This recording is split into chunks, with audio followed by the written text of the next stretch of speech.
I want to put you on notice for what you're going to see. CNN is reporting that CNN is amending its criteria for a Republican presidential debate on September 16th, possibly opening the door for Carly Fiorina to join the other top-tier candidates on the stage. Initially, they were going to take the polling from all the debates following the August 6th debate. They were going to take the average, and they were going to allow the first 10 on stage. Okay? But according to CNN, because there's fewer polls than they thought there would be, they thought supposedly there were going to be 15. There's only been 5. They are now saying that any candidate who ranks in the top 10 in polling between August 7th and September 10 will be included. So it may result in more than 10 people being on the stage, right? Because if you come into a poll at number 10 and then drop out in a different poll, you're still eligible as long as that's happened between the 7th and the 10th. Right now, that would bring Carly Fiorina in. So what you have is the following people would be in the debate. Donald Trump, Jeb Bush, Scott Walker, Ben Carson, Ted Cruz, Marco Rubio, Mike Huckabee, Rand Paul, John Kasich, and Chris Christie. With today's change, Carly Fiorina would be added to that list.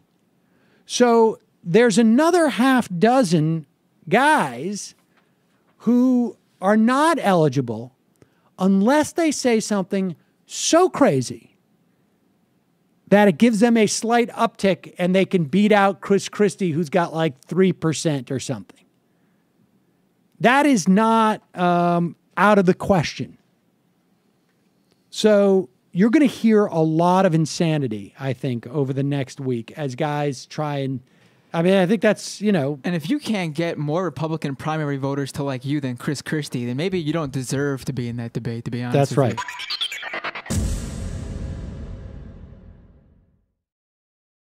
The California Hills.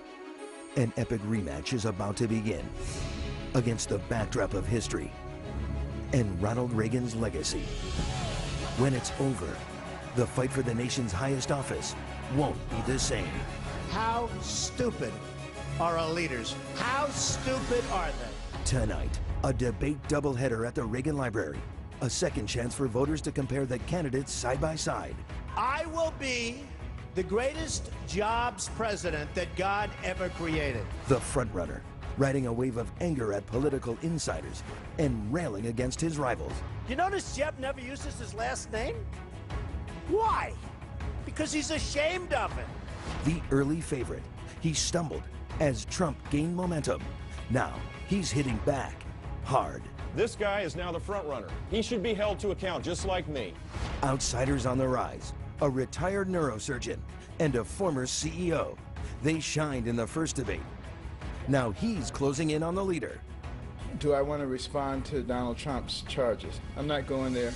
11 other candidates are fighting to stand out from the pack. How are you? Good to see you. Thanks. The senators, power players, distancing themselves from the culture of the Capitol. If you see a candidate who Washington embraces, run and hide.